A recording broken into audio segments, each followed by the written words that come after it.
Je revendique l'immaturité et l'inexpérience politique. Pour être qui ministre, qui Premier ministre, qui Président de la République, il faut être député, il faut se faire élire député. Mais ça, c'est le cursus honorum d'un ancien temps. Pour ma part, je n'ai jamais eu dans mon cabinet un collaborateur s'occupant de ma circonscription. Le libéralisme politique et économique est une valeur de gauche. Moi, je suis socialiste et je l'assume. L'honnêteté m'oblige à vous dire que je ne suis pas socialiste. Pour ma part, je suis de gauche. Alors à l'époque, j'étais pas de gauche. Vous n'avez plus rien à voir avec le Parti socialiste. Mais je ne suis pas au Parti socialiste. C'est un mouvement politique qui ne sera pas à droite, qui ne sera pas à gauche. Monsieur Macron, vous nous dites « je ne suis ni de droite ni de gauche ». Je n'ai pas dit ça ainsi. Non. Mais je suis désolé de vous dire, on se fout des programmes. Ce qui importe, c'est la vision. Il n'y a d'ailleurs pas une culture française. Parce que moi, l'art français, je ne l'ai jamais vu. Et on est tous des enracinés. Et donc, parce que nous sommes des enracinés, il y a des arbres à côté de nous, il y a des rivières, il y a des poissons, il y a des frères et des sœurs. Je pense qu'il y a toujours une part de transcendance dans la politique. Je l'évoquais. Il y a les deux. Mais vous n'êtes pas un illuminé. Non, je vous rassure. Mais pas Raël. Non. L'argent ne se mange pas. Il ne se mange pas, je confirme. Il ne se respire pas. Mais vous n'êtes pas un illuminé.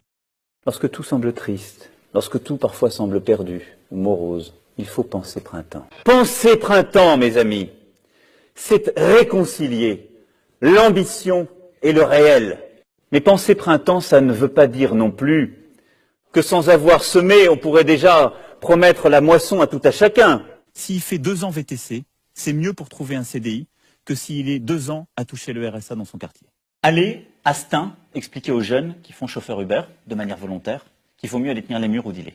Il était sain dans un pays qu'en effet des jeunes aient cette ambition de pouvoir devenir milliardaires. L'entreprise, c'est le lieu où précisément des jeunes Françaises et des jeunes Français vont devenir autre chose que ce qu'ils sont, vont pouvoir se réaliser.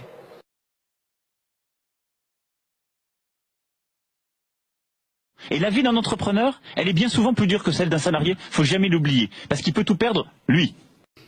Et donc c'est cette république contractuelle à laquelle je crois. Je suis favorable à ce que la loi prévoie de mener une négociation qui puisse en effet conduire à majorer beaucoup moins, voire pas du tout, les heures supplémentaires. People do think that we need reform. We want to do reform, so we will do reform. When you compare with the UK in the 80s, I mean the main difference is that we didn't deliver at the time. Les pauvres qui ne peuvent pas voyager, voyageront plus facilement. Oui. La meilleure façon de se payer un costard, c'est de travailler. Il y a dans cette société une majorité de femmes. Il y en a qui sont, pour beaucoup, illettrés. Je pense que si j'étais chômeur, je n'attendrais pas tout de l'autre. La conclusion, c'était d'en tirer les conclusions. Parce que c'est notre projet!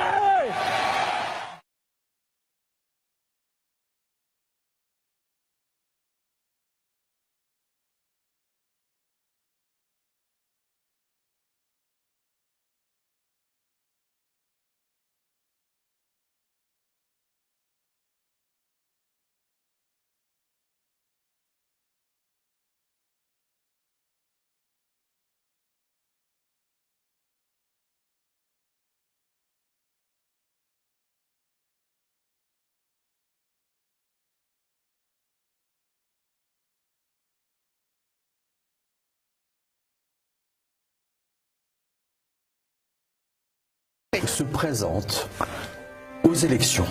C'est un banquier pourri qui n'a pas vu la crise arriver. Toute cette crise des subprimes, il en fait partie, il l'a créée, il fait partie du système et maintenant il vient nous expliquer comment on va en sortir et comment il va rendre les Français un peu qu'il est le candidat du travail. Il nous prend pour des crétins.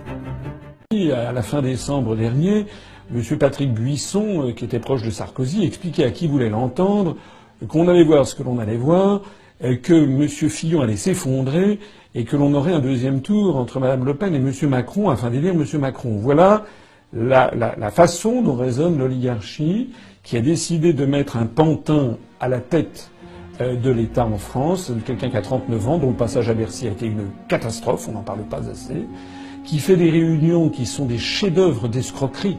J'ai vu qu'il fait passer des clips où on voit comme ça en message subliminal passer Zola ou Charles de Gaulle.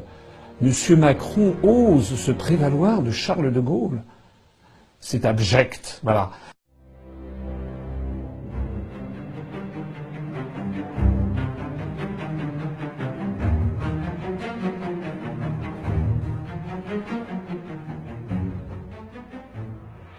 Emmanuel Macron, donc né le 21 décembre 1977, qui a bientôt 40 ans, haut fonctionnaire, banquier d'affaires, et qui est devenu récemment homme politique français. Il est inspecteur des finances, il est banquier d'affaires chez les Rothschild. On n'est pas vraiment à la gauche de la gauche. Là, pour un socialiste, débarquer directement des Rothschild pour gérer les affaires de la France, c'est encore pour un gouvernement socialiste assez surprenant. Et secrétaire général adjoint du président de la République entre 2012 et 2014, et ministre de l'économie et de l'industrie depuis 2014. Et je me suis demandé comment un inconnu a pu avoir une ascension aussi fulgurante sans avoir fait ses preuves de façon électorale, sans avoir été élu. Emmanuel Macron a été présenté à François Hollande par Jacques Attali. Jacques Attali sur la gauche, donc qui est un ami d'Emmanuel Macron, a été présenté. Donc Macron a été présenté à François Hollande par Jacques Attali comme étant un jeune homme brillant et qu'il fallait absolument embaucher. Jacques Attali a toujours été un peu l'homme de l'ombre, tout gouvernement confondu. Il était déjà conseiller de François Mitterrand. Il a été sous Sarkozy. Vous savez, Sarkozy l'a appelé pour faire le fameux rapport sur la libération de la croissance. À chaque fois, on l'appelle pour faire des trucs comme ça, et il nous fait un petit livre qui n'a absolument aucune valeur, un livre ou une étude.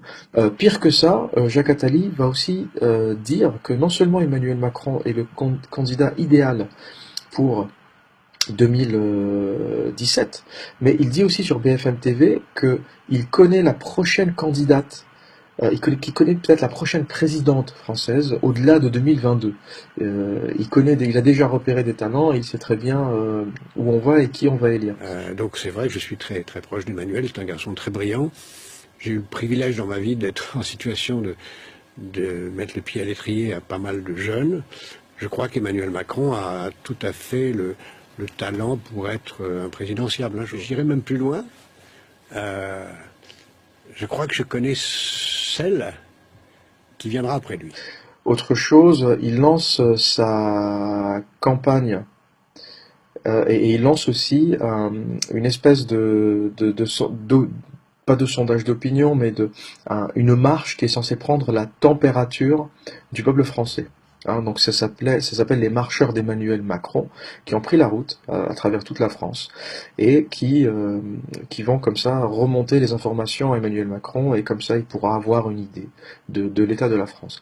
Alors c'est assez surprenant pour quelqu'un qui est à la tête de Bercy, qui a avec lui les services secrets français, qui a avec lui toute l'administration des impôts, l'administration fiscale, et qui fait appel à des petits jeunes pour marcher en France et avoir une idée pour se faire une idée de l'état de la France.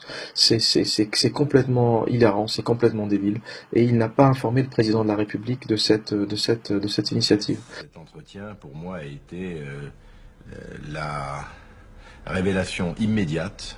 Ce jeune trentenaire avait pas seulement des capacités intellectuelles littéralement extraordinaires. Je lui ai dit, écoute, ne cherche pas plus loin, considère que tu es fait associé dans cette maison. Ça, on apprend vraiment l'art de la négociation. On est amené aussi beaucoup, et ça c'est, j'allais dire heureusement ou malheureusement, utile en politique, communiquer, c'est-à-dire à raconter une histoire. Donc on y apprend d'une certaine façon aussi des techniques pas de manipulation de l'opinion, mais un petit peu.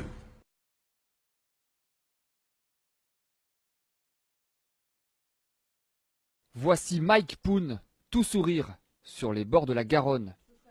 C'était il y a 2 mois. Depuis, l'homme est introuvable. Il s'est volatilisé. Disparition embarrassante, car l'État vient de lui vendre l'aéroport de Toulouse. Les éléments d'information que j'ai, c'est qu'il n'y a aucune préoccupation sur la matière économique qui nous concerne. Ça ne remet pas du tout en cause les projets. À Toulouse, les opposants à la vente de l'aéroport ne sont pas de cet avis. Surtout que le richissime industriel chinois serait recherché dans son pays pour corruption. On apprend par la presse qu'un aéroport est vendu, on apprend par la presse que l'acheteur est en fait véreux, est en cavale, donc on est dans le grand n'importe quoi. À un scandale démocratique, ça s'ajoute peut-être maintenant un scandale tout simplement d'État. Aujourd'hui, beaucoup s'interrogent. L'argent a-t-il été versé? Y a-t-il eu des négligences? Les opposants exigent des réponses. Nous posons une question simple à M. Macron et au gouvernement. Nous voulons les preuves du paiement des 308 millions d'euros, premièrement. Et deuxièmement, la traçabilité pour vérifier que les fonds n'aient pas transité par des paradis fiscaux. Parce qu'auquel cas, on assisterait peut-être et probablement à une opération de blanchiment d'argent. Aujourd'hui, Emmanuel Macron, Manuel Valls et le Premier ministre chinois seront à Toulouse. Officiellement, la question de l'aéroport ne figure pas à l'ordre du jour.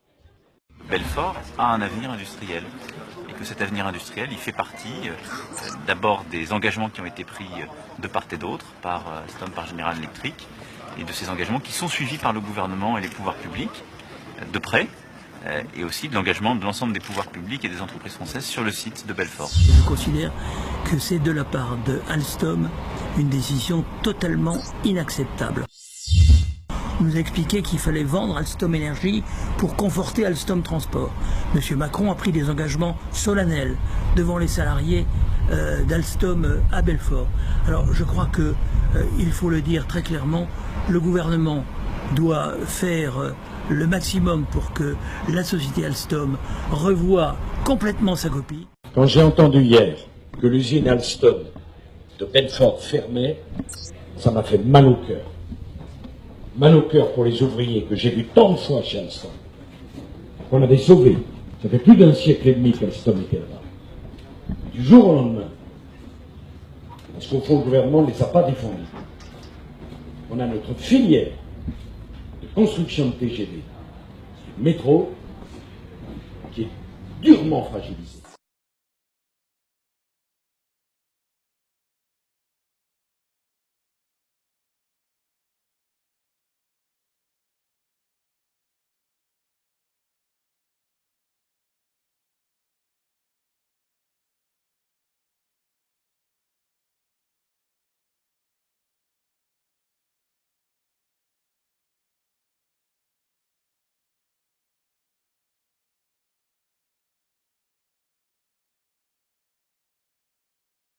Devinez qui m'a écrit, oui, à l'hôtel de ville, Emmanuel Macron. Un courrier, alors j'en revenais pas. Monsieur Emmanuel Macron, vraiment c'est gentil de m'avoir écrit, mais votre courrier, il ne dit rien. C'est du blabla du début à la fin. Il n'y a pas une once de proposition politique. Et vous m'écrivez, pourquoi? Pour me demander, eh bien, de vous donner ma promesse de parrainage pour l'élection présidentielle. Ah ouais, mais non, en fait, ça va pas le faire. C'est juste pas possible que je vous parraine. Je vous explique pourquoi. De qui Emmanuel Macron est-il le nom? Eh bien, Emmanuel Macron, c'est le jeune énarque tribouillard qui a été notamment le rapporteur, enfin le rédacteur du rapport de M. Attali sous Nicolas Sarkozy. Vous savez, le rapport sur la libération de la croissance qui a permis la création du statut d'auto-entrepreneur et ensuite le développement des plateformes type Uber qui ont développé un esclavage moderne. Donc c'est hors de question. Ensuite, quand vous avez basculé chez François Hollande et que vous êtes devenu ministre, eh bien vous nous avez imposé vos lois Macron de déréglementation des métiers, mais aussi les lois, les mesures anti-écologiques comme les cartes Macron qui sont déjà en train de licencier. Mais c'est aussi l'imposition du travail du dimanche pour tout un tas de gens et surtout des femmes qui se retrouvent comme ça avec leur dimanche matin complètement brisé. On voit bien, il est l'instrument de certains milieux, de certains pouvoirs. Il est l'instrument des milieux de la finance, des banques d'affaires, des gens qui... C'est pas un peu facile. Mais si. Bah c'est pas un peu facile. Vous connaissez quelqu'un qui peut faire des unes de magazines pendant un an de cette manière-là. Vous connaissez quelqu'un qui trouve autant de moyens en si peu de temps. Ah non, c'est pas ça du tout. Moi, je vous dis pourquoi on a mis Emmanuel Macron en une. Outre l'intérêt qu'il peut y avoir, c'est qu'Emmanuel Macron fait vendre. Il y a un vrai intérêt. Oui, mais il a fait vendre au fur et à mesure. Il a fait vendre parce que on a commencé par quand on fait la liste des unes, c'est invraisemblable. Des unes de magazines, d'hebdomadaires. Les grands médias se focalisent et en rajoutent et en rajoutent et en rajoutent et en rajoutent encore sur ce seul François Fillon, alors que d'autres finalement passent à travers les gouttes. Voilà. Notamment Monsieur Macron. Monsieur Macron, il y a des quantités de choses qui circulent à son égard, notamment sur des frais de bouche qu'il aurait dépensés à Bercy pour le compte de son parti politique en gestation. On ne sait pas du tout qui finance d'ailleurs ces espèces de shows à l'américaine qui doivent coûter des fortunes. Qui est derrière? Je suis absolument sceptique sur cette affaire. Et quand je dis sceptique, c'est le mot le plus modéré que je puisse choisir. Alors je vais vous dire, oui, ça ne marchera pas. Et ça ne marchera pas parce que les Français vont voir exactement ce que cette démarche signifie, ce qu'il y a derrière tout ça. Qu'est-ce qu'il y a derrière? Derrière cet hologramme, il y a une tentative qui a déjà été faite plusieurs fois de très grands intérêts financiers et autres qui ne se contentent plus d'avoir le pouvoir économique, ils veulent avoir le pouvoir politique. À travers Emmanuel Macron, ces grands intérêts financiers auraient le pouvoir. Et d'ailleurs, c'est très simple, posez-vous une question, pourquoi ces heures et ces heures de télévision en direct, pourquoi ces couvertures de magazines, pourquoi ces pages et ces pages de photographies couleur autour de sujets autour d'histoires qui sont, vous l'avouerez, assez vides. Pourquoi tout ça? Parce que on a déjà essayé plusieurs fois. Essayé en 2007 avec Nicolas Sarkozy, ça n'a pas très bien marché. Essayé en 2012 avec Dominique Strauss-Kahn. Et ce sont les mêmes forces qui veulent réussir avec Macron ce qu'ils ont raté avec Strauss-Kahn. Or, pour moi, il faut que vous sachiez ça, et c'est absolument central, je ne suis pas pour que le pouvoir de l'argent prenne le pas sur la politique. Parce que le risque est immense. Parce que les Français sont désorientés et souvent désespérés. J'ai décidé de faire à Emmanuel Macron une offre d'alliance. Un autre homme a joué un rôle important du côté plutôt Macron, c'est Danny Cohn-Bendit, qui a suivi l'évolution des choses et qui a conseillé à Emmanuel Macron d'accepter si François Bayrou venait et de faire un deal, etc. Donc en réalité, il y a peu de gens qui savaient ce qui se tramait, y compris dans les entourages les plus proches de l'un et de l'autre. Ils ont échangé beaucoup par texto depuis 48 heures. Ils se sont parlé cet après-midi et il y a un homme qui a joué un rôle, c'est Daniel Cohn-Bendit. Par le pédophile Cohn-Bendit. Là, je travaille avec des gosses. Avec des petits gosses. Alors, là, je dis, essayons d'apprendre. Qu'est-ce que c'est que les jardins d'enfants alternatifs? Je vais à 9 h du matin retrouver mes 8 petits gosses entre 16 mois et 2 ans. Je vais leur torcher le cul, je vais les chatouiller, ils me chatouillent, on se fait des papouilles. Vous savez, quand une petite fille de 5 ans et demi commence à vous déshabiller, c'est fantastique. C'est fantastique, parce que c'est un jeu absolument érotico-maniaque. Je porterai jusqu'au bout. Mais maintenant, votre responsabilité, c'est d'aller partout en France pour le porter et pour gagner. Ce que je veux, c'est que vous, partout, vous alliez le faire gagner, parce que c'est notre projet. Vive la République! Vive la France!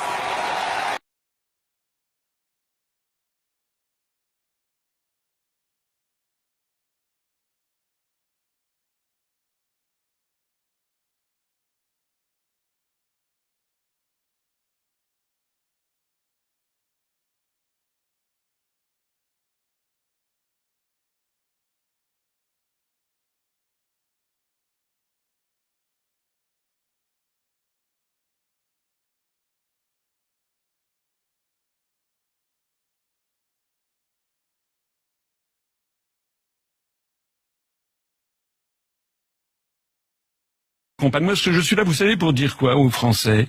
Pour dire que quel que soit le candidat pour lequel ils vont voter, sauf si c'est moi, ils auront au mois de mai un président de la République qui va être obligé de se plier au rapport des grandes orientations de politique économique. Voilà, de la Commission européenne du 18 mai 2016. Et qu'est-ce qu'on lit dans ce rapport? Il faut que les Français comprennent ce qui va se passer. Dans ce rapport, on lit que la France est sommée d'augmenter la TVA, de baisser l'impôt sur les sociétés, de démanteler le droit du travail, de démanteler toutes les professions réglementées, les avocats, les notaires, les médecins, les pharmaciens, les experts comptables, les huissiers, j'en passe. Là, en vertu de ce rapport sur les grandes orientations de politique économique, alors ça personne n'en parle, hein. J'ai fait une conférence de presse pour annoncer ma candidature il y a quelques jours.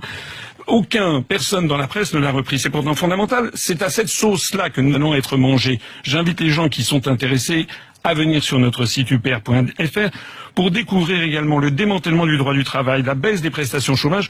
Tout ça est exigé par Bruxelles et j'insiste, quel que soit le candidat, sauf si c'est moi qui veux sortir de cette affaire, il sera obligé d'en passer par là et par l'ubérisation de la société française, la précarisation générale des emplois.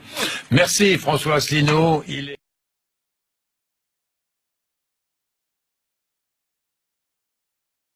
C'est incroyable qu'on appelle représentants des gens qui sont capables de nous trahir au dernier degré comme ça.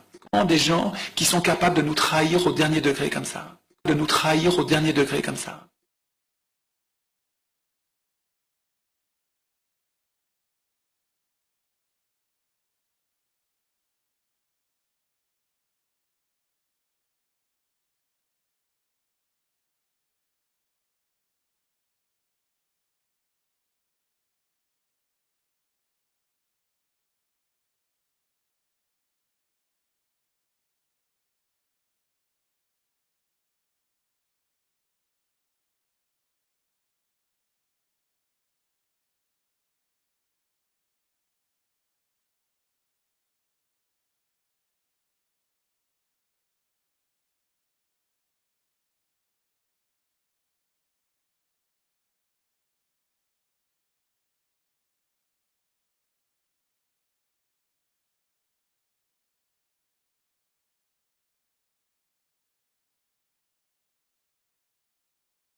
Je vais vous confier une chose. Dans cette bataille qui s'engage, je vais vous dire qui est mon adversaire. Mon véritable adversaire. Il n'a pas de nom, pas de visage, pas de parti.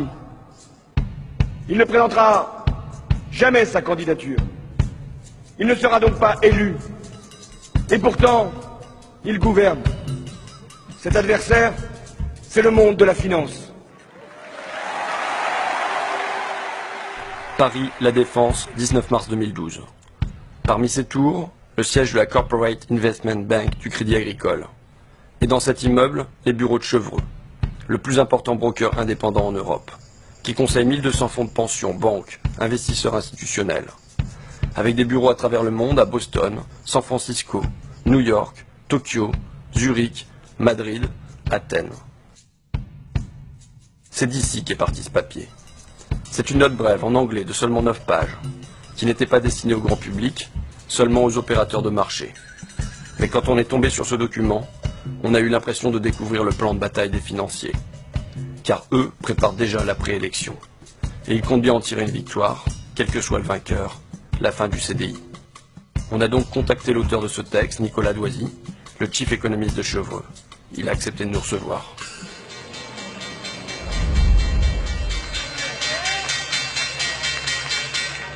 François Hollande va devoir déplaire soit au marché financier, soit à ses électeurs, puisqu'il est certain de ne pas parvenir à réconcilier les deux. Déjà, on a des investisseurs anglo-saxons qui s'étonnent du faible détail qu'on puisse avoir quand on reçoit des candidats dans leur programme. En fait, les candidats n'ont pas de programme, pour le faire simple. Les investisseurs anglo-saxons que je rencontre me demandent souvent, mais où est le programme? Et je leur dis, mais il n'y en a pas, et pour cause, c'est un jeu tactique pour l'instant. Le programme, on le saura une fois l'élection finie. Et en fait, on le connaît déjà. Il sera imposé par l'appartenance à la zone euro. C'est ça le point important. C'est que le conflit d'objectifs que va avoir François Hollande, c'est Rester dans la zone euro versus satisfaire les demandes de son électorat naturel. Les deux ne sont plus compatibles maintenant, on le voit depuis la crise grecque. Il sait qu'il sera pris à terme à un moment entre la pression de ses électeurs et la pression des marchés.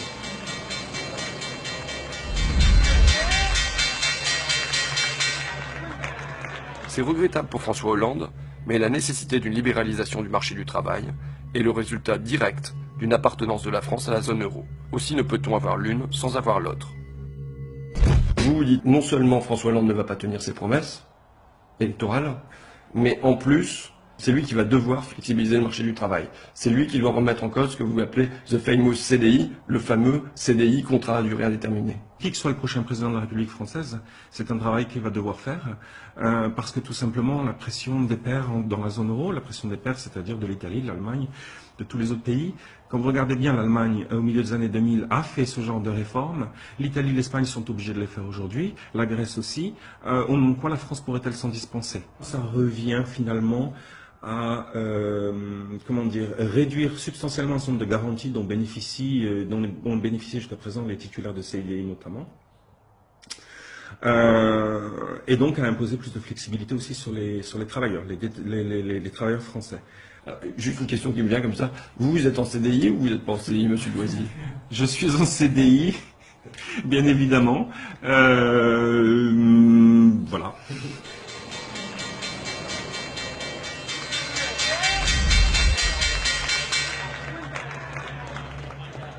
La demande de renégociation du traité serait alors utilisée pour tromper le public français en lui faisant accepter des réformes correctes, dont celle du marché du travail.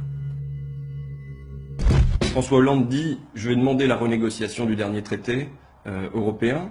Vous écrivez ça. François Hollande il va avoir à naviguer à travers des forces dans la gauche, notamment à cause du référendum manqué de 2005. Et dans cette perspective, vous écrivez « Dans cette perspective, il serait politiquement intelligent que ses pairs de l'eurozone, donc ses partenaires allemands, belges, italiens, ainsi de suite, permettent à François Hollande de prétendre qu'il leur a arraché quelques concessions, même si c'est faux en réalité. La demande de renégociation du traité serait alors utilisée pour tromper le public français, pour rouler, j'ai lu to trick, rouler, tromper, pour tromper le public français, en lui faisant accepter des réformes convenables, dont celle du marché du travail. Alors, avant d'entrer dans le fond du sujet, je voudrais préciser un point. Les gens de marché s'expriment de façon très directe. Donc, le vocabulaire que j'ai pu choisir dans la citation que vous venez de lire, ça paraîtra peut-être excessif à beaucoup de vos auditeurs. Maintenant, c'est vrai que voilà, on s'embarrasse pas dans les marchés, on va pas s'embarrasser de finasserie, on va aller directement au point. Donc, de rouler les électeurs français, c'est peut-être un mot quand même excessif. L'idée, c'est de dire, ce sera une concession en quelque sorte de façade qui aurait été faite à François Hollande et au peuple français entre guillemets, de façon à ce que tout le monde constate qu'à la fin des fins, il les faut bien les autres réformes, les fameuses réformes structurelles dont personne ne va entendre. Ce que vous dites, c'est, admettons, il y a un sommet à Bruxelles, François Hollande, il demande une partie sur la croissance, les autres Européens, ils vont faire comme si, bon, bah d'accord, allez, on t'accorde ça, ils rentrent ici en France en disant, regardez ce que j'ai obtenu, et du coup, il peut dire derrière, ben, en échange, nous, on va libéraliser notre marché du travail. Vous avez parfaitement compris le sens de mon propos, c'est exactement ça. C'est vraiment une petite mise en scène, c'est un petit théâtre. Alors, il ne faut pas avoir l'impression que je fais de la théorie du complot là et qu'on manipule tout le monde. Le script est un peu écrit. Si on est malin, on ne s'écartera pas trop du script. Et de cette façon-là, on arrive peut-être à faire passer la pilule de façon un peu plus simple que ça n'avait été le cas au début des années 80. On s'évitera peut-être finalement d'être un peu ridiculisé comme on l'avait été à l'époque.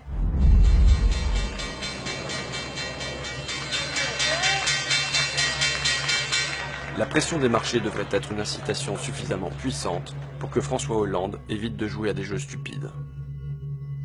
Maintenant, il y a un danger qui se présente, c'est la semaine qui vient de s'écouler, en particulier le week-end qui vient de s'écouler. On voit que Mélenchon est vraiment en phase ascendante. On a bien entendu ce week-end François Hollande qui dit « Oui, croyez-moi, ça va être du sérieux ma renégociation du traité ». Et bien sûr, il est bien obligé, parce que avant de gagner le deuxième tour, ceux qui ont connu 2002 savent qu'il faut gagner le premier. Et quand on voit la montée en puissance de Mélenchon, ce qu'on se dit tout simplement, c'est qu'à partir de maintenant, il va bien falloir que Hollande commence à donner quelques gages à sa gauche. Et c'est là que ça va devenir un peu plus compliqué pour lui. Parce que les marchés vont commencer à comprendre, vont commencer à le sentir. C'est ça que je veux dire, c'est que le marché ne laissera pas passer de toute façon.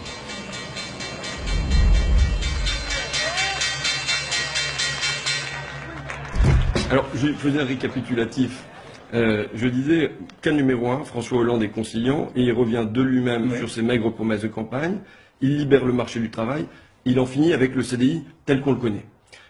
Cas numéro 2, il lui faut une petite pression de ses partenaires européens, une petite concession qui lui sert de prétexte, et derrière, il libéralise le marché du travail.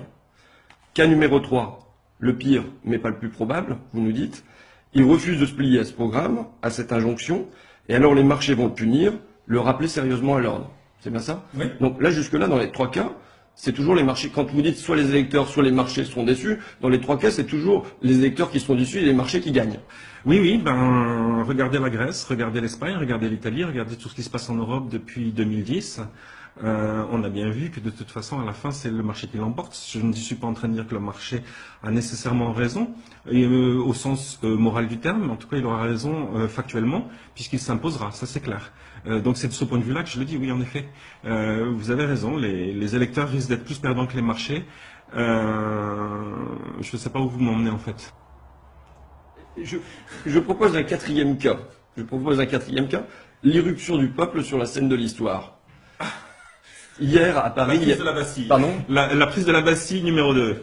Hier à Paris, il y avait, bon, on va pas chipoter, 80 000, 90 000, 100 000, 120 000 manifestants à l'appel du Front de gauche. Si, comme en 1936, on avait une élection qui s'était suivie de mouvements de masse, de manifestations, de grèves. Qu'est-ce qui se passe? Qu'est-ce qui se passe en Europe? Ben là, je crois que c'est le gros coup d'angoisse. Hein. On va être très clair, c'est avec le gros coup d'angoisse, parce que si, quand les Grecs manifestent, on a déjà une Europe qui se sent sur le point d'exploser, je vous laisse imaginer pour la France.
Cet entretien, pour moi, a été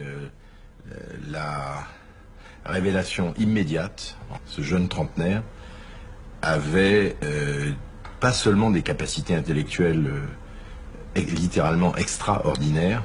Je lui ai dit, écoute, ne cherche pas plus loin, considère que tu es fait associé dans cette maison. Ça, on apprend vraiment l'art de la négociation.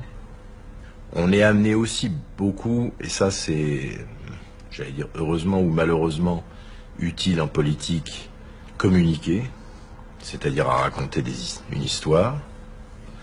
Donc on y apprend d'une certaine façon aussi des techniques pas de manipulation de l'opinion, mais un petit peu.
Tout semble mort, lorsque tout semble triste, lorsque tout parfois semble perdu ou morose, il faut penser printemps.